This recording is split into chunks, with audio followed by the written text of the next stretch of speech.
না না সত্যি কথা বলতেছে, আমি মিথ্যা কথা কেন বলবো আপনাকে? আপনি কি চান আমার মন খারাপ হোক? আমি প্রচন্ড ঘুম প্রিয় একজন মানুষ, তবে আমার লাকটা কিছু দিক দিয়ে খারাপ। আমি যখন শুটিং এ থাকি আমি খুব ভালো থাকি।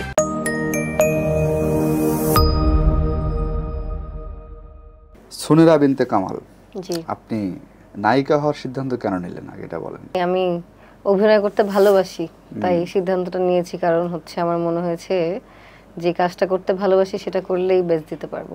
ভালো লাগার কাজটা করার গল্প আমরা শুনবো, তার আগে একটু দর্শকদের বলে নেই আজকে আমাদের সঙ্গে অপূর্ণ রূপের অনুষ্ঠানে অতিথি, যাকে সবাই চিনতে পারছেন এতক্ষণে, সেই নডারে থেকে শুরু এখন অব্দি উনি অভিনয় করে যাচ্ছেন, মডেলিং করে যাচ্ছেন, সবই করছেন।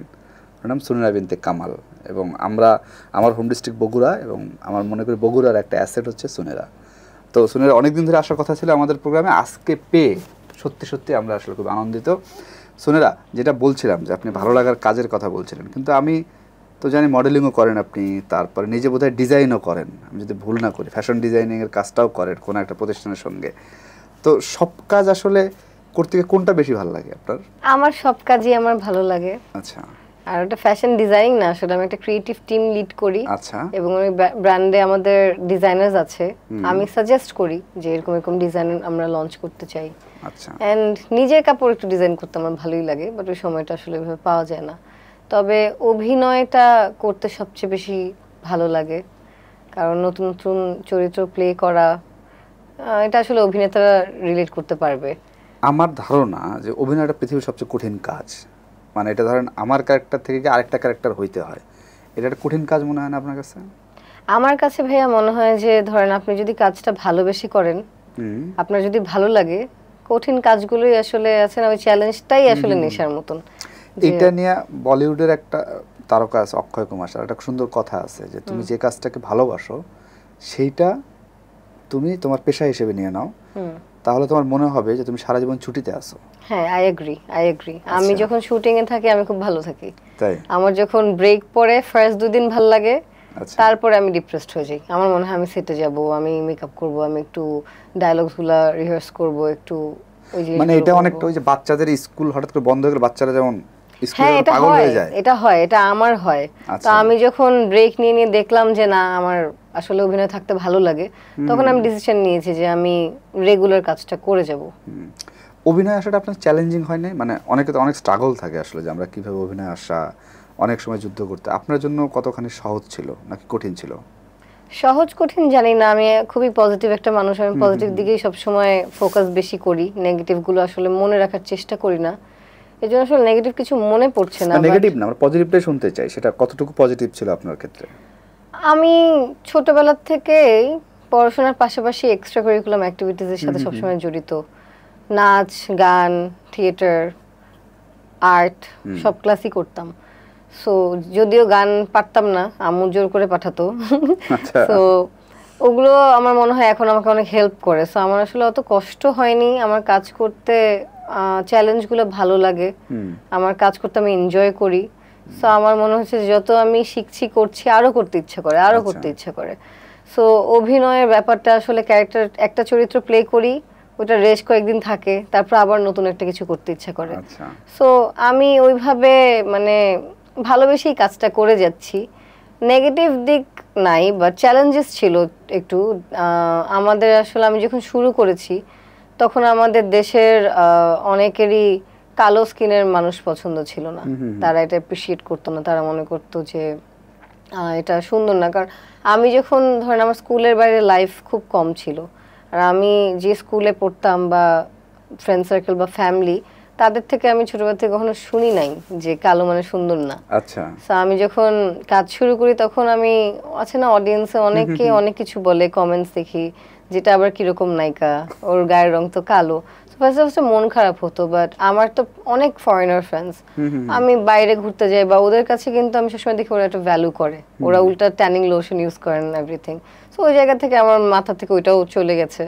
সো নেগেটিভ জায়গাগুলো আমি সবসময় অ্যাভয়েড করি, পজিটিভ যতটুকু আমি মনে করি যে আমি অভিনয় খুব বেশি ভালো না পারলেও আমি চেষ্টা করি, এবং অনেকেই বলে যে আমাকে বিলিভেবল লাগে, আমার অ্যাক্টিংটা অ্যাপ্রিশিয়েট করে। সো ওই জিনিসগুলো আমাকে মোটিভেট করে, আর আমি চেষ্টা করি যে ওগুলো নিয়েই সামনে আগাই। মানে আপনি কালো মানে এটা সরাসরি বলতো দর্শকরা, মানে আরো আশপাশের লোক এখনো বলে। সিরিয়াসলি? হ্যাঁ, আমাকে সেদিনও একটা ছবিতে, আমি নরমালি কমেন্টস পড়ি না, বাট হঠাৎ করে চোখে আসছে, একজন লিখছে যে কালো কি টাইপের জানি এক্স্যাক্টলি মনে নেই, তো আমি লিখছি যে হ্যাঁ কালো হলে কি প্রবলেম। আচ্ছা, হ্যাঁ। তখন আবার দেখলাম কমেন্টটা ডিলিট করে দিছে। আচ্ছা। সো ওরাও, আমি যখন মানে জিজ্ঞেস করলাম তখন হয়তো তার কাছে মনে হচ্ছে যে এটা আসলে প্রবলেমটা কি, আই ডোন্ট নো, মেবি এটা নিয়ে কেউ কথাই বলে না। সবাই তো আর এক কালার হবে না, সবাই যদি এক দেখতে হয়ে যায় তাহলে তো হলো না, মানুষ কিভাবে হলো, আলাদা হক করা যাবে কিভাবে হলো। কিন্তু এটা কি আপনার ইন্ডাস্ট্রির ভেতরের যারা মানুষ তারা কখনো আপনাকে এটা নিয়ে কথা বলেছে যে সুনেরা কালো? হ্যাঁ, এটাও ফেস করছেন আপনি? নায়িকারাই বলেছে, সিরিয়াসলি? পাশে বসে বলেছে, এরকমও বলেছে যে আমাদের নাক কাটার পাউডার দিয়ে তো তোমার ফেস পাউডার হবে। আর আমি হেসে বলছি না, আর একটু ফেস পাউডার মিক্স করতে হবে আমার কালারটা হয়তো। মাই গড, এটা একটু অবাক হয়ে গেলাম। মানে এই অবাক সময় হয় না, এটা মানে খুবই, মানে তারা যে ওয়ার্ল্ড দেখেনি বা তারা শিখেনি, তারা যে একটা ছোট্ট জায়গার মধ্যে মেন্টালি বন্দী, ওটা আসলে বোঝা যায়। আমি কিন্তু শুনে মাইন্ড করিনি, আমার খুব হাসি পেয়েছে, এন্ড আই ফেল্ট লাইক ওদের মানে মেন্টালিটি পরে খারাপ লাগে না আপনার? মানে খারাপ লাগে না আমার, কলিগদের বিষয়টা শুনে? না, একদমই খারাপ লাগে না। আমার মনে হয় যে তারা ইনাফ শিক্ষিত না। আচ্ছা। তারা হয়তো রিসার্চ করে না, তারা হয়তো বাইরের ওয়ার্ল্ডের পজিটিভিটি গুলো জানে না, অনেক ফ্যাক্টস জানে না, তার জন্য তাদের চিন্তা ভাবনা এরকম। দ্যাটস देयर প্রবলেম, এটা তো আমার। মানে এটা কি আপনার মনে হয় যে বাংলাদেশের নায়িকারা আসলে এডুকেটেড হইলে প্রবলেমটা হইতো না? না না, ব্যাপারটা, আমি তো সব নায়িকার কথা বলছি না, কিছু আমার মনে হয় মানে এডুকেশন খালি যে স্কুলের এডুকেশন হয় ব্যাপারটা এরকম না, একাডেমিক এডুকেশন না। হ্যাঁ, অনেক সময় আছে না, অ্যাজ আ পারসন আপনি কতটা মেন্টালি এডুকেটেড। এখন আমি, আমার কাছে যেমন কোনো মানুষকে অসুন্দর লাগে না, আচ্ছা ফাইন, আমার কাছে মানুষকে অসুন্দর লাগে তার চিন্তা ভাবনা যদি অসুন্দর হয়। হ্যাঁ, কারণ মানুষকে আল্লাহ তাআলা বানিয়েছেই সুন্দর, একদম। সে কিভাবে তাকে নিজেকে প্রেজেন্ট করে বা সে কিভাবে চিন্তা করে, সেটাই আসলে আপনি কিন্তু একটা মানুষকে দূর থেকে দেখে বলতে পারবেন যে বাহ কি সুন্দর, তার কথাবার্তা, তার মেন্টালিটি শুনে আপনার অনেক সময় মনে হবে যে কি কুৎসিত। এটা কি আপনার বন্ধুরা বলতো কখনো? না না, আমি যেখানে বড় হয়েছি, যাদের সাথে বড় হয়েছি, তাদের মেন্টালিটি। মিডিয়ার বন্ধুরা? না না, আমার আশেপাশের মানুষদের চিন্তা ভাবনা একদম এরকম না। আচ্ছা, কখনো তারা অ্যাপ্রিশিয়েট করে। আচ্ছা আচ্ছা, কখনো কি রিজেক্ট হয়েছে, মানে ধরেন গায়ের রঙের কারণে আপনি কোথাও রিজেক্ট না হয়েছেন? না, উল্টা আমাকে কাস্টিং করা হয়েছে আমার গায়ের রঙের জন্য, যে এটা আবার পজিটিভ। হ্যাঁ হ্যাঁ, এখানে এরকম, আমি নডরের কথাই যদি বলি, ওখানে একটা ফর্সা মেয়েকে নিলে হয়তো ট্যান বানানো যেত, বাট বিলিভেবল ওরকম লাগতো না। কক্সবাজারের যে মেয়ের যে মানে গায়ের, হয়তো আমি ওখানে থেকে আরো লুক ওয়াইজ ওরকম মানে হতে পেরেছি, কিন্তু আমার মনে হয় যে ফার্স্টেই যে থটটা যে সুনেরা হতে পারে, ওইটা তো আমার গায়ের রং ছাড়া ওরা ওইটা আসতো না আমার মনে হয়। আর তখন আমি খুব যে ট্যান ছিলাম তা না, কিন্তু আমার মডেলিং এর ছবিগুলোতে আমি একটু ট্যান মেকআপ করতাম বেশি, কারণ আমার মনে হয় যে ফর্সা বানালে আমাকে ভালো লাগে না, আমাকে যত ট্যান বানানো হয় আমাকে দেখতে অ্যাট্রাক্টিভ লাগে। আচ্ছা, কারণ আমিও কমফোর্টেবল ফিল করি, নিজেকে নিয়ে স্যাটিসফাইড। হ্যাঁ হ্যাঁ, একদম। আমার অনেক ফার্স্টের দিকে অ্যাক্টিং যখন করি তখন আমার এই কপালে কিছু কাটা দাগ আছে, এগুলো নিয়ে আমার একটু ছিল যে আল্লাহ এটা তো দেখতে ভালো লাগবে না, হয়তো কেমন লাগবে। বাট আমাকে অনেক পজিটিভ মানুষও আছে আমাদের ইন্ডাস্ট্রিতে, সবাই বলছে এগুলো মাথার থেকেই ঝেড়ে ফেলো, ইউ আর অ্যান অ্যাক্টর, তুমি চরিত্র প্লে করবা, তোমার এক্সপ্রেশন, তুমি যেভাবে ডায়লগ দিবা ওইভাবে তুমি বিলিভেবল লাগবে, ওইটাই মেইন জিনিস। তোমার কপালে দাগ আছে কিনা এটা কোনো ফ্যাক্টরি না। এর মধ্যে একজন হচ্ছে আমার মনে পড়ে যে বিপুল ভাই, আশফাক বিপুল, উনি বিজ্ঞাপন বানাতেন, উনি আমাকে খুব জোর গলায় বলছিল যে তুমি কি পাগল নাকি, তুমি এগুলো বলো, তুমি কত সুইট একটা চেহারা, এত ভালো অভিনয় করো, এগুলো তুমি মাথা থেকে ঝেড়ে ফেলবা। যদি কোনো ক্যারেক্টারে মনে হয় যে সুনেরা এটা পারফেক্ট কিন্তু দাগটা সমস্যা করছে, ওটা হাত দিয়ে 2 মিনিটও লাগে না তুলে ফেলতে এখন এডিটের যুগে। তখন থেকে আমি খুবই কনফিডেন্ট ফিল করি, এন্ড আমার মনে হচ্ছে এটা নিয়ে আমি আর বদারডি না, এখন আর আমার কোনো যাই আসে না। আপনি তো অভিনয় কোথাও সেভাবে শিখে আসেন না, আমি যতদূর আমি ছোটবেলায় থিয়েটার করেছি। থিয়েটার করতেন, কিন্তু সেটা কি এই অভিনয় মানে এখন যে রেগুলার অভিনয় করছে সেখানে কাজে লাগছে? হ্যাঁ, কাজে তো লাগে, নাচ করেছি বা মানে রিদম টিদম, ছোটবেলার যে থিয়েটারের কাজটা ওটা অবশ্যই কাজে লাগে, একটু ইনবিল্ট যা থাকে ওটা একটু হলেও কাজে দেয়। খালি গান শেখানোর যে চেষ্টা ছিল ওটা কাজে লাগে না? আমি সারেগামাপা হারমোনিয়ামে বাজাতে পারি, একটা দুটা গান তুলতে পারি, তবলা পারি। আচ্ছা, জাস্ট ঠিক আছে। গিটারটা শিখতে চেয়েছিলাম কিন্তু নখ কাটার ভয়ে শিখিনি ছোটবেলায়। ছোটবেলায় তো একটু, এখন তো খুব ডাউন টু আর্থ, মানে কারণ মাটিতে বসে পড়বো। আগে আমি ছিলাম হিলস পরতাম, লেন্সেস পরতাম, মডেল ছিলাম পুরা, একটা ভাব ছিল। নডরে করার পর থেকে আমি একটু এরকম একটু ইয়ে হয়ে গেছি। নডরে আপনাকে মাটিতে ফেলে দিয়েছে বলা যায়। একদম একদম মাটিতে আশ্রয় ফেলেছে। চুল মানে যাতা ভাবে থাকে, মেকআপ ছাড়া ঘুরে বেড়াই। আমাকে যদি ধরেন বসার জায়গা নেই, আমি টায়ার্ড, আমি মাটিতে বসে পড়বো। আচ্ছা, আমার কোনো প্রবলেম নেই, এখনো সমস্যা হয় না। কিন্তু আপনার সহকর্মী, আমি যার কথা বলবো, আরশ আপনাকে খুবই হাইলাইটেড করে যে ইংলিশ মিডিয়ামে পড়া, তারপরে এটা সেটা, সে সবকিছু কম্প্রোমাইজ করতে পারবে না। এটা তাহলে মিথ্যা? কম্প্রোমাইজ করতে পারবে না এটা বলছে, এটা তো বলার কথা না। ও আমার সাথে দুষ্টামি করে মাঝে মাঝে। হয় কি যে ধরেন আমি আপনার সাথে ন্যাচারালি কথা বলতেছি, তা আমি আমার স্কুলিং যেটা বা আমি যেভাবে ফ্রেন্ডদের সাথে কথা বলি ওরকমই তো কথা বেরোবে। কিছু হয়তো ন্যাচারাল, আমি হয়তো অ্যাক্টিং করতে যে আমি ওই বাংলা ডায়লগ শিখে আমি ওইভাবে দিব, বাট আমি যে ব্যক্তি শুনার আমি হয়তো কিছু সেন্টেন্স ইংলিশে ইউজ করি। তো আমি যখন ওইভাবে করি ও আমাকে ভেঙায়। আচ্ছা। সো আরেকটা সেদিন মিটিং করতেছিলাম, তখন একজন বলছে যে ধরো ক্যারেক্টারটা, ডিরেক্টর ক্যারেক্টারই করছে যে ছেলেটা ক্যারেক্টারটা একটু বাংলা মিডিয়ামের আর মেয়েটা ইংলিশ মিডিয়ামে, ধরো স্কলাস্টিকে পড়ে। তখন আর বললো শুনে তো স্কলাস্টিকারই বলে হেসে দিয়েছে। আমি মানে এই ফাইজলামি গুলো আসলে সিরিয়াসলি নিই না। না, ও সিরিয়াসলি বলে নাই, ও একদমই মজা করেই বলে, এটা সিরিয়াসলি নিয়ে আর কিছু নাই। আচ্ছা, আমি একটু জানতে চাই যে নডরাই সিনেমাটা করে আপনি ন্যাশনাল অ্যাওয়ার্ড পেয়েছেন, তারপর থেকে আপনার যে ক্যারিয়ারের গ্রাফ, সেইটাই কি আসলে আপনি হ্যাপি? আমি সবকিছুতেই হ্যাপি। আমার মনে হয় যে আমি এমনিতে লাক ফেভার ব্যাপারে এটা বিলিভ করতাম না। আমি সবসময় হার্ড ওয়ার্ক মানে করলে যেটা ফল পাওয়া যায় সেটাই বিলিভ করি। তবে আমার লাকটা কিছু দিক দিয়ে খারাপ বলবো তখন ছিল, কারণ হচ্ছে আমার ন্যাশনাল অ্যাওয়ার্ডের পরে, নডরের রিলিজের পরে কোভিড গেল, 2 বছর এভাবে চলে গেল। আমি অনেক সিনেমা সাইন করেছিলাম, মানে অনেক ভালো ভালো কাজ এসেছিল, বাট কোভিডের জন্য কাজগুলোই হয়নি, কাজই হয়নি। তারপরে একটু সবকিছু মিলিয়ে মেন্টালি ঠিক ছিলাম না, 1 বছর ব্রেক নিলাম। তারপরে মনে হলো যে আচ্ছা ঠিক আছে, কাজ করা উচিত, কাজ করতে ইচ্ছা করছে, নিজে ঠিকঠাক হয়ে প্রচন্ড সিনেমা দেখলাম, অনেক কিছু মনে হলো যে এখন আমি প্রিপেয়ার্ড স্ক্রিনে কাজ করার জন্য। তারপরে আবার কাজ শুরু করলাম। কোথাও ওয়ার্কশপ করেছেন অভিনয়ের? আমি হ্যাঁ, একটা ভাইয়া আছে আমাকে অ্যাক্টিং এর প্র্যাকটিস করায়, বাসায় করেছি। তারপর অনলাইন কিছু আমি ঘাটাঘাটি করি সারাক্ষণ, এগুলো আমি শিখার মধ্যেই থাকি। ওই যে অনেক সময় মানুষ দেখবেন, আমি রিলস দেখতেছি, মানুষ বলে যে সুনের বসে রিলস দেখে। আমার রিলস পেজ হচ্ছে রান্না বান্না, আচ্ছা, তারপরে যে অ্যাক্টিং এর লেসন্স, ডিফারেন্ট অ্যাক্টিং ডেলিভারি কিভাবে হয়, তারপরে স্কিন কেয়ার, এগুলা। আচ্ছা, রান্না বান্নার প্রসঙ্গ আসলো, রান্না বান্না আপনি পারেন?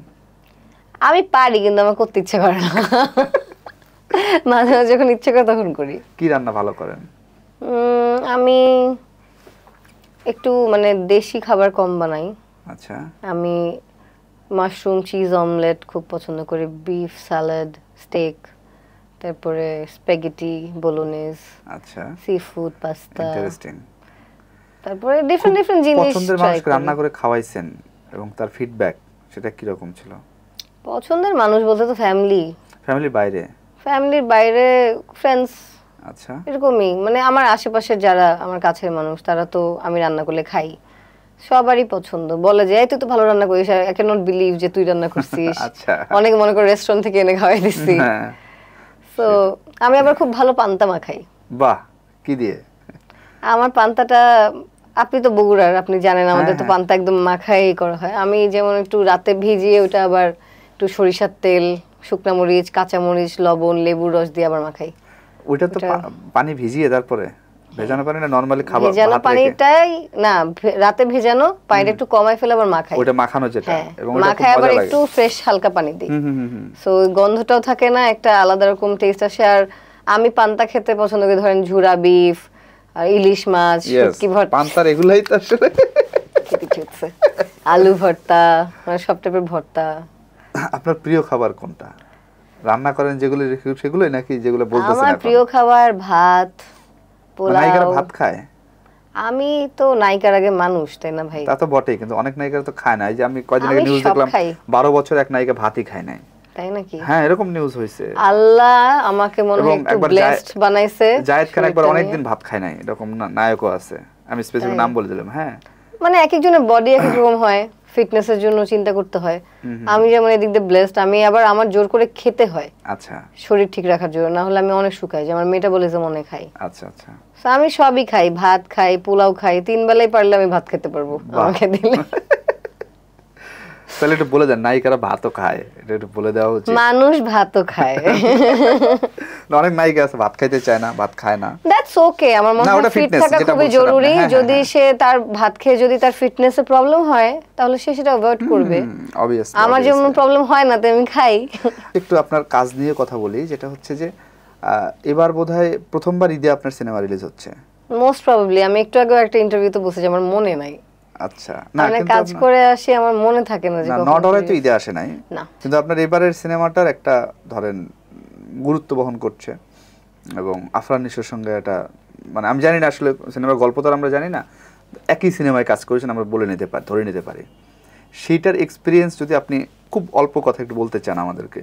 এক্সপিরিয়েন্স খুবই ভালো। ফার্স্ট অফ অল আমি বলবো শিহাব শাহিনের সাথে কাজের এক্সপিরিয়েন্স হচ্ছে, আপনি যদি প্রথমে একটু বুঝতে কষ্ট হয় ওনার ডিরেকশন, একবার যদি বুঝে যান কাজ ফাটাফাটি হবে এবং বারবার কাজ করতে ইচ্ছা করবে। আচ্ছা, আর নিশো ভাইয়ের কথা যদি বলি, উনি আমার অনেক সিনিয়র এবং সবাই জানে সে কত ট্যালেন্টেড একজন আর্টিস্ট। মানে তার স্ক্রিনের যে ভার, আমি একটু নার্ভাস ছিলাম যে নিশো ভাইয়ের সাথে স্ক্রিন শেয়ার করবো, তবে বিগ স্ক্রিনে। হ্যাঁ, একটু ফ্ল যদি থাকে আমার অ্যাক্টিং এ, আমার নার্ভাসনেস যদি দেখা যায় তাহলে একদম পড়ে যাবে ব্যাপারটা। সো ওই মাথা থেকে আমি একদম রিল্যাক্স মুডে গেছি। আমি চেষ্টা করছি যে আমার যতটুকু আমি স্ক্রিপ্ট পড়ছি আমার ক্যারেক্টার পোর্ট্রে করার অতটুকু, এবং সে নিশো ভাই না, সে নিশান, সেই ক্যারেক্টারটা। আপনার তো এর আগে ওনার সঙ্গে কাজ হয় নাই? না, এটা ফার্স্ট কাজ। তো ফার্স্ট দিন শুটিং এ গিয়ে অভিজ্ঞতা কেমন হলো নিশোর সঙ্গে? একটা বলবো, নিশো ভাইয়া হচ্ছে, আমি জানি না সবাই জানে কি না, উনি প্রচন্ড ফানি একজন মানুষ, সারাক্ষণ হাসাইতে থাকে। মানে যতক্ষণ ক্যামেরার সামনে যাই ততক্ষণ হাসাইতে থাকবে, হাসতে হাসতে পেটে নাড়ি ভুড়ি বের হয়ে যায়। সো আমি খুবই ওয়ারিড ছিলাম যে আল্লাহ এই শটের আগে এভাবে হাসাবে না। আমি বলছি ভাই হাসাবে না, বলার সাথে সাথে সিরিয়াস হয়ে যায়। আচ্ছা, শটে মানে সিনের সময় খুবই সিরিয়াস, এবং সে আমাকে হেল্পও করছে একটা সিনে। মানে আমি বলবো যে ধরেন সিনিয়র আর্টিস্টরা আমি এক্সপেক্টও করি না, বাট আমার ক্লোজের সময় থাকে না, ওখানে ওনার দাঁড়ানোর প্রয়োজন নাই। আমি ওনাকে ভাইয়াকে বলছি যে ভাই আমার তো সব রিয়াকশনে তোমার এতে তুমি একটু দাঁড়ালে আমার হেল্প হয়। সে সারাক্ষণ আমাকে কোঅপারেট করছে। আচ্ছা, ফাইন। ওইখানে একটা খবর শুনলাম যে ওইখানে নিশো আপনার বাবার চরিত্র করেছে। এটা কি আসলে সত্য? সিনেমাটা যে দেখেন তাহলে বুঝবেন। না না, আপনি হ্যাঁ না বলে উত্তর দেন না। আমি তো এরকম কোনো ইন্টারভিউ দেইনি। কোথায় জানি দেখলাম, আমিও দেখেছি। নিশো আপনার বাবা, তমা মির্জা আপনার মা, মানে এটা নেওয়াটাই কঠিন হয়ে যাচ্ছে। আমি এরকম কোনো ইন্টারভিউ দেইনি কোথাও, এবং আমিও নিউজটা দেখেছি। ঘটনা সত্য কিনা সিনেমা হলে যান, ক্লিয়ার হয়ে যাবে। আচ্ছা, ঠিক আছে। না আমরা মানে যে কারণে বলতেছি যে হুটহাট করে কখন কি হয়ে যায় বলা কঠিন। যেমন আমাদের যে আপনার সহকর্মী, আমাদের খুব প্রিয় আর্টিস্ট আরশ খান, হঠাৎ করে গত ঈদে দেখলাম বাবা হয়ে গেল শাকিব খানের। ও তাই? হ্যাঁ, সে রাজকুমার সিনেমায় বাবা হয়ে গেছে, শাকিব খানের বাবা। সেটা শাকিব খানের ছোটবেলার চরিত্রের সঙ্গে মিলে বাবা বানাইছে। ও আচ্ছা, হ্যাঁ হ্যাঁ হ্যাঁ হ্যাঁ হ্যাঁ, তো ইন্টারেস্টিং। তো আমার কাছে মনে হয়েছে যে এটা হইতেও পারে, অসম্ভব কিছু না। কিন্তু আপনি, আমি বললাম তো সিনেমা হলে যান, গেলে বুঝতে পারবেন। না, ভালোই নিউজ করছে।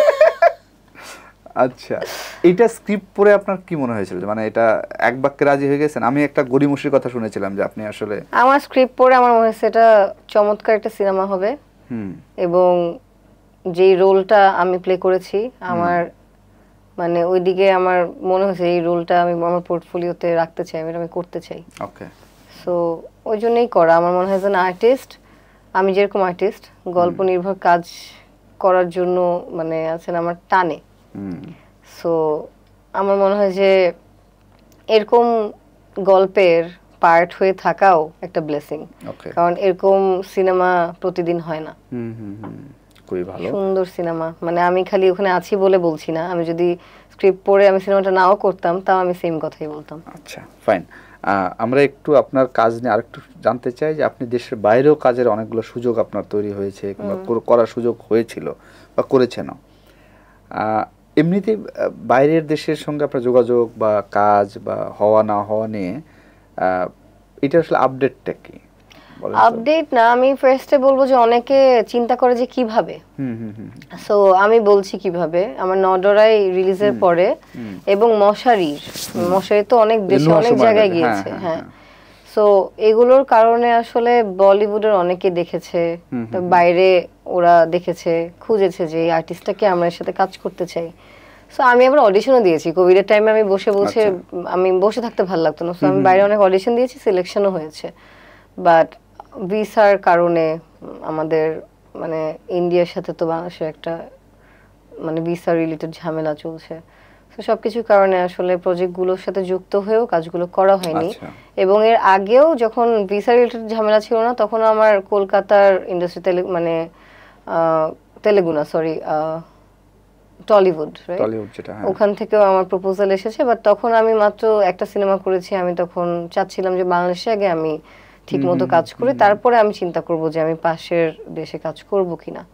সো সব মিলে এখনো হয়ে ওঠেনি, চিন্তা করছি না এখন আপাতত দেশেই কাজ করার চিন্তা করছি। তবে যদি অনেক ভালো বাইরের প্রজেক্ট পাই, যদি আমার ইচ্ছা করে, আর কাজ তো আসলে একটা কাজের সাথে যুক্ত হলে অনেক দীর্ঘদিন সময় দিতে হয়, সো সবকিছু ছেড়ে ওখানে কতদিন সময় দিতে হবে অনেক কিছুর উপর ডিপেন্ড করে। সামনে আসলে বলতে পারবো করব কিনা। আচ্ছা, আরেকটা জিনিস আমরা প্রায় শুনি, এটা একটু আপনি অকপটে বল, যেহেতু আপনার বাইরের দেশে সব জায়গায় অভিজ্ঞতা হয়েছে, সেটা হচ্ছে যে কাস্টিং কাউচ বলে একটা বিষয় সব জায়গায় শোনা যায়। এইটা কি আপনি কখনো ফেস করেছেন? আমি কখনো ফেস করিনি। আমাকে এই কোয়েশ্চেনটা আগেও করা হয়েছে, বাট আমি বলবো আমি ব্লেসড। আমি আশেপাশে মানে যাদের সাথে কাজ করি তারা হয়তো সব সময় থাকে না যে কাজ নিয়েই চিন্তা করে। আচ্ছা, সো আমার মনে হয় যে যারা কাজ নিয়েই চিন্তা করে তারা আসলে কিন্তু আপনাকে লাগবে, আপনাকেই লাগবে, তারা কিন্তু উল্টাপাল্টা কোনো এদিক ওইদিকে একদমই নাই। সো আমার মনে হয় আশেপাশে, আমিও যেহেতু কাজ ফোকাসড মানুষ, আমি খামাখা আছে না এরকম কোয়েশ্চেন অনেকেই করে, বাট আমি তো মিথ্যা কথা বলতে পারবো না, বানায় যেরকম আছে আমি ফেস করিনি। সো আমি জানি না অন্য কেউ ফেস করেছে কিনা, বা যদি ঠিকঠাক যারা কাজ করে তাদের হাতে পড়ে এই জিনিস ফেস করার কথা না। আমাদের দেশে অনেকেই বলেন এটা যে এরকম ফেস করেছে। আমি একটা কোয়েশ্চেন করতে চাই ভাইয়া, যারা বলেছে তারা কি খুব ভালো ভালো কাজ করেছে? মানে আমি জানি না, আমি জাস্ট জিজ্ঞেস করছি। না, তারা অনেক ভালো কাজ করেছে বা খারাপ কাজ সেটাও না, ধরেন প্রমিনেন্ট মানুষ বলেছে। আমি আসলে দেখিনি জন্য জিজ্ঞেস করলাম। আপনি নিশ্চয়ই মানে এটা জানেন, একটা মিটুর একটা ইয়ে ছিল, মানে ইন্ডিয়াতে ছিল, বাংলাদেশেও অনেকেই ওই সময় অনেক কিছু প্রকাশ করেছে মিটুর যে বিষয়গুলো। যখন ওই সময় যে আন্দোলন অনেকে প্রকাশ করেছে এবং অনেকের বিরুদ্ধেও গেছে অনেক সময়। এটা একদম ভালো, মানে আমার মনে হয় এরকম যদি কেউ ফেস করে তার সাথে সাথে স্ট্যান্ড নেওয়া উচিত, মানে যখনই যেটা ঘটুক। হ্যাঁ, আচ্ছা ফাইন। এটা মানে আপনার যারা কোয়ার্টিস্ট নিশ্চয়ই আপনি আপনার এই কথাগুলো তাদের কানে পৌঁছে যাবে, এটা আমাদের বিশ্বাস। আচ্ছা, আরেকটা জিনিস হচ্ছে আপনার কাছে একটু জানতে চাই, আমার খুবই আগ্রহের জায়গা, যে আপনি এখন যে সিনেমাগুলো করছেন আপনি সেগুলোকে কি স্ক্রিপ্ট কিংবা গল্প বা নাটকে যদি বলি, আপনি স্যাটিসফাইড? কিছু আছে স্যাটিসফাইড, কিছু আছে করার পর মনে হচ্ছে এটা না করলেও পারতাম। নাটকের ক্ষেত্রে, সিনেমার ক্ষেত্রে এটা হয়নি, তবে এক্সপিরিয়েন্স তো হয়। সেই ক্ষেত্রে আমার মনে হয় যে আমি যে টাইপের গল্পে কাজ করি সেই টাইপের গল্পগুলো একটু মানে করতে চাই, সেই টাইপের গল্প একটু কম হচ্ছে। সো ওইটারও সলিউশন আমি বের করেছি, জানি না কতটুকু ওয়ার্ক করবে। আমার মাথায় কিছু গল্প আছে, আমি স্ক্রিপ্ট রাইটার দিয়ে সেটা লেখাতে চাই। এবং আমাকে যদি কেউ কাস্ট করতে চায়, অনেকে আছে না যে সিনেমার অফার দেয় আমি না করে দিই, মাইন্ড করে, তখন আমি তাদেরকে বলবো যে ভাইয়া আমি অনেক সময় বলি না আমার স্ক্রিপ্ট পছন্দ হয়নি, তখন তারা রেগে বসে যে তোমার কি টাইপের কাজ তাহলে ভালো লাগে, স্ক্রিপ্ট ভালো লাগে। তখন আমি তাদেরকে এই গল্প দিয়ে বলবো যে আমার এই টাইপের আপনি বানাইলে এটা বানান। আচ্ছা, আরেকটা জিনিস একটু জানতে চাই আপনার কাছে, সেটা হচ্ছে এই যেটা বলছিলেন স্ক্রিপ্ট পছন্দ হয় না, কিংবা এটা নাটক, মানে নাটক আপনি হঠাৎ করে শুরু করেছেন, আগে করেন নাই, মানে শুরু করার পেছনে কারণটা কি? শুরু করার পিছনে বড় কারণ হচ্ছে সিনেমা অনেকদিন হচ্ছিল না, ভালো সিনেমা হচ্ছিল না, এটা আমরাও জানি। আর দুই একটা যেটাতে হচ্ছিল ওখানে যে আমাকেই দরকার হবে এমন কোনো কথা নেই, আর্টিস্ট অনেক আছে, এবং ওই কাস্টিং এ হয়তো আমার সাথে স্যুট করে না, আমি যাইনি, তাই আমাকে নেওয়া হয়নি। আর আমার কাছে যেগুলো স্ক্রিপ্ট ছিল ওগুলো আমি করতে চাইনি, আমার ভালো লাগেনি। তো আমি অ্যাক্টিং খুব মিস করছিলাম। আমার মনে হচ্ছে যে অ্যাক্টিং করতে হবে, আমি অ্যাক্টিং এর মধ্যে থাকতে চাই। এবং আমার সিনিয়র অনেককে দেখেছি যে তারা নাটক করে এসেছে, আমাকে অনেকে বলে সাজেস্ট করেছে যে তুমি নাটক করো, তোমার কিছু অ্যাক্টিং এর প্র্যাকটিস হবে। সিনেমা তো অনেকদিন ধরে হয়, নাটকে করলে যেটা হয় সেটা হচ্ছে 2 দিনের মধ্যে সবকিছু নিজে করে ফেলতে হয়। স্ক্রিপ্ট পড়ো সকালবেলা, কস্টিউম করো নিজে, মেকআপ টেকআপ সব নিজে দেখে ক্যারেক্টার প্লে করা, ওটাতে হয় কি তারাতে অনেক এক্সপিরিয়েন্স তাতে কি ভালো কাজ হয়? মাঝে মাঝে হয়, মন দিয়ে করলে হয়। আচ্ছা, কিন্তু এটা আপনার ক্যারিয়ারে প্রবলেম হবে না যে আপনি ধরেন ইয়েতে নাটক করছেন, সহজে আপনাকে দেখতে পাচ্ছেন, নায়িকাদের তো একটা ধরনের এক ধরনের সিনেমার নায়িকা যারা, তাদেরকে এক ধরনের একটা ব্যালেন্সের মধ্যে থাকতে হয়, একটা গন্ডির মধ্যে থাকতে হয়। আমি খুব বেশি যে নাটক করছি তাও না। আচ্ছা। আর হচ্ছে আমি যেগুলো নাটক ক্যারেক্টার প্লে করেছি ওগুলো দেখবেন যে মানে ওখান থেকে আমাকে সিনেমাতে নিয়ে আমাকে ভেঙে অন্য লোকে নেওয়া যাবে, আচ্ছা, এটা আমি মাথায় রেখেছি। যে আমাকে সিনেমাতে তো আসলে আমি যেভাবে কাজ করি একদম লুকটুক চেঞ্জ করে অন্যভাবে হয়, নাটকে তো আসলে সেটা না, ডিফারেন্ট ডিফারেন্ট। আমি যতদূর জানি আপনাদের একটা ফ্রেন্ড সার্কেল আছে এবং সবগুলাই এন্টারটেইনমেন্ট সেক্টরে খুব প্রমিনেন্ট, লাইক ধরেন প্রীতম, তারপর নুহাস এবং তানজিন তিশা, রাজ, সবগুলো মিলে। আমার স্পেসিফিক কোশ্চেনটা হচ্ছে যে ধরেন নুহাসের সব প্রজেক্টেই বোধহয় আপনার কোনো না কোনো একটা অংশ থাকে, এটার কারণটা কি? সেটা নুহাস ভালো বলতে পারবে, আমি জানি না। কিন্তু আমার মানে আপনি একটু বলেন যে এই প্রশ্নটা আমার ধারণা প্রচুর এই ধরনের প্রশ্নের মুখোমুখি হয়েছেন, যে নুহাসের সঙ্গে আপনার একটা সুসম্পর্ক, সেটা বন্ধুত্ব বটেই, বন্ধুত্ব ছাড়িয়ে সেটা অন্য দিকে কোনোভাবে যাবে কিনা, যাওয়ার সম্ভাবনা আছে কিনা, এটা আপনি আজকে ক্লিয়ার করে দেন তো একেবারে। নুহাস আমার খুবই ভালো বন্ধু, ওর সাথে আমার বন্ধুত্ব যেমন স্ট্রং, ওর সাথে আমার কাজের কেমিস্ট্রি অনেক স্ট্রং। আচ্ছা। এবং আমি দুজনই আরো সামনে কিছু প্রজেক্ট করতে চাই। আচ্ছা। এটা আমিও সেদিন ওকে বললাম, বলো চলো করি, বাট ও বিজি, আমিও বিজি, শেষ করে হয়তো কিছু একটা প্ল্যান করব। এবং আমার মনে হয় যে আমার ওর সাথে কাজ হলে ম্যাজিক্যাল কিছু ঘটে। আচ্ছা আচ্ছা, একটু টাইম নিয়ে ভালো কিছুই করব। ফাইন ফাইন, মানে বন্ধু আর কাজ, বন্ধু, হ্যাঁ, মানুষ যে কি বলে, যার সাথে দেখে তার সাথেই বানায় দেয়। একদমই তাই, মানে ডিরেক্টরের সাথে কাজ করছে, ডিরেক্টরের সাথে, এটা কো আর্টিস্টের সাথে, মানে সবার সাথে বানায় দেয়। এনজয় করেন আপনি এই যে? একদমই না, একদমই না, এটা এনজয় করার জিনিস নাকি? ফার্স্ট ধরেন একবার বললে হাসি পায়, আচ্ছা, তারপর যখন রিপিটেডলি বলতে থাকে কতবার একই কত কোশ্চেন আছে, জোকটা কত, একটা জোক আপনার কতবার ভালো লাগবে? না ভালো লাগবে না, নম্বর বলতে হবে যে ওই নাম্বার জোকস ভালো লাগবে না। আচ্ছা, তাইলে আপনি এটা ক্লিয়ার করেন তো, সুনেরা আসলে কোথাও এনগেজ, এটা বলে দিলেই তো ঝামেলা শেষ হয়ে যায় যে ভাই আমার এত জনের সাথে প্রেম করায়ও না, আমি একটা না একটা জায়গায় এনগেজ আছি। আমি তো কোথাও এনগেজ নাই, আমি কাজের সাথে এনগেজ আছি। হ্যাঁ, এটা নাই, একদমই টিপিক্যাল একটা অ্যানসার হয়ে গেল। না সত্যি কথা বলতেছে, আমি মিথ্যা কথা কেন বলবো আপনাকে? আচ্ছা, কোনো এনগেজ নাই না, তাহলে এই লোকজন গল্প বানাচ্ছে, এটা তো মানে না সুযোগ পাবে। এখন ধরেন আমি একটা পাবলিক ফিগার, মানুষ আমাকে নিয়ে কথা বলবে, এটাই স্বাভাবিক। এবং আমি যে সবাইকে কারেক্ট করতে পারবো না, সম্ভব না এটা। আমি মানে তাহলে কাজ কখন করব? সেটাই, যার যেটা মন চায় তারা যদি ওটা চিন্তা করে ওটা নিয়ে কথা বলে হ্যাপি থাকে, তাহলে দ্যাটস ওকে।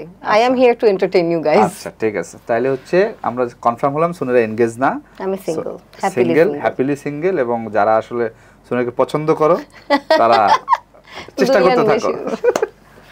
আচ্ছা, আরেকটা জিনিস আমাকে বলেন তো একটু, যেটা হচ্ছে যে যেহেতু বললামই, আপনার লাইফ পার্টনার হইতে হলে ছেলেদের আসলে কি গুণ থাকা উচিত? কিংবা লাইফ পার্টনার হয়তো এখনই আপনি করবেন, আরো পরে কিছু চিন্তা করি না ভাইয়া। একটা মানে মানুষের সাথে লাইফ পার্টনার হতে হলে কি করতে হয় আমি জানি না, ওটা মানে করলে বুঝবো, যখন আসবে টাইম তখন বুঝবো।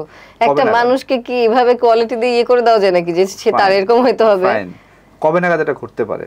কাজ করি 5-6 বছর যাক, 5-6 বছর যাওয়ার তারপরে চিন্তা করব। তখন চিন্তা করবেন? এরা আপাতত কোনো চিন্তা ভাবনা নাই? না, এগুলো কি প্ল্যান করে হয় নাকি? না, হুট করে আসলে মাথার উপর চেপে আসতে পারে। হ্যাঁ, আচ্ছা, এখন একটু আমাকে বলেন তো, আপনার আসলে এই যে কাজ নিয়ে যে প্ল্যানটা, আপনি তো বই পড়েন প্রচুর, সিনেমা দেখেন প্রচুর, এমন কোন ক্যারেক্টার আছে যেটা আপনি করার স্বপ্ন দেখেন বা করতে চান? 2টা ক্যারেক্টার নাম বলুন। বলবো না, বললে চুরি হয়ে যাবে। কারা চুরি করে? আর চুরি না, মানে ধরেন কারো মাথায় চলে আসবে, তারপরে অন্য কাউকে নিয়ে যদি করে ফেল, তখন আমার মন খারাপ হবে। আপনি কি চান আমার মন খারাপ হোক? না, আমি চাই না। ঠিক আছে, মন খারাপ চাই না। তাহলে এবার আরেকটা ঘটনা বলেন। আমরা একটা খবর পেলাম, যেটা সত্য কিনা জানি না, শাকিব খানের সঙ্গে একটা সিনেমা করার কথা হচ্ছে আপনার, এটা কি সত্য আসলে? আমার কাছে কোনো এরকম আসে নাই না, আমরা এটা শুনলাম আর কি। শাকিবের সঙ্গে সিনেমা করতে চান আপনি? মানে আগ্রহ কতটুকু? চাই মানে কি, সবার সাথেই কাজ করার ইচ্ছা আছে। এরকম যদি স্ক্রিপ্ট আসে যেখানে ক্যারেক্টারের সাথে যায় দুজন, তাহলে মানে করতে প্রবলেম নাই। না, ধরেন বছর 2-3 আগেও এক ধরনের শাকিবকে নিয়ে এক ধরনের মানুষের নায়িকাদের স্পেশালি করবো কি করবো না দ্বিধাদ্বন্দ্ব থাকতো। আমার এসব কিছু নাই এখানে, মানে যেখানে কাজ করতে আসছি, এখানে যেখানে ধরেন একটা সিনেমাতে যদি লিড দুজন থাকে, নায়কের কাস্টিং যদি উনি থাকে, নায়িকাকে যদি ওখানে ক্যারেক্টারে আমাকে ডিমান্ড করে, আমি অবশ্যই করব, কেন করব না? এখানে না করার কোনো রিজন নেই। ওকে, ফাইন। ঠিক আছে, আমরা নিশ্চয়ই সামনে তার সঙ্গে দেখব, আমাদের যদি হয় হবে। আচ্ছা, এমনিতে একটু আমাকে বলেন তো যে আপনার, আমরা শেষ করে ফেল প্রোগ্রামটা, যে আপনার 10 বছর পরে আপনার আসলে প্ল্যান কি ক্যারিয়ার নিয়ে, কোথায় দেখতে চান নিজেকে? আমি তো নিজেকে খুব ভালো অভিনেতা হিসেবে দেখতে চাই।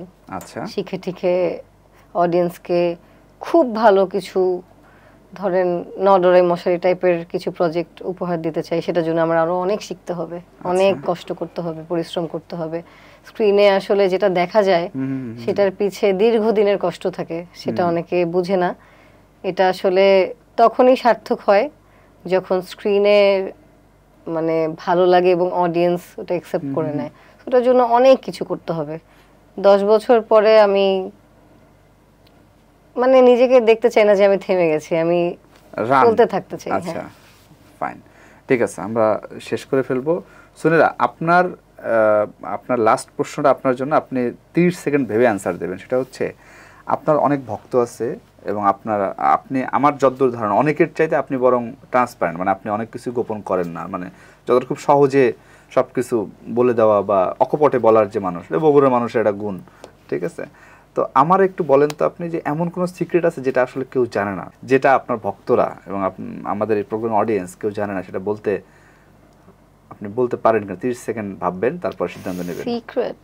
হ্যাঁ, যেটা কেউ জানে। আমার লাইফ অনেক প্রাইভেট, সিক্রেটস রাখি না। ধরেন কেউ জানলে জানে, না জানলে জানে না, এরকম। হ্যাঁ, সেটাই, এমন একটা কিছু যেটা আসলে আপনি আজকে জানাইলে, দর্শকদের জানাইলে কোনো কিছু সমস্যা হবে না, বলেন। আমি প্রচন্ড ঘুমপ্রিয় একজন মানুষ।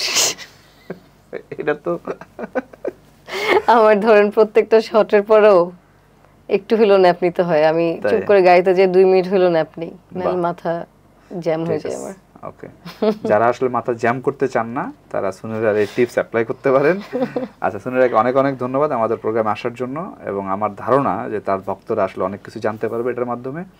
আমার মনে হয় আমরা শেষ করতে পারি। সকলকে শুভেচ্ছা। সুনেরা, কিছু বলেন। ঈদ মুবারক সবাইকে।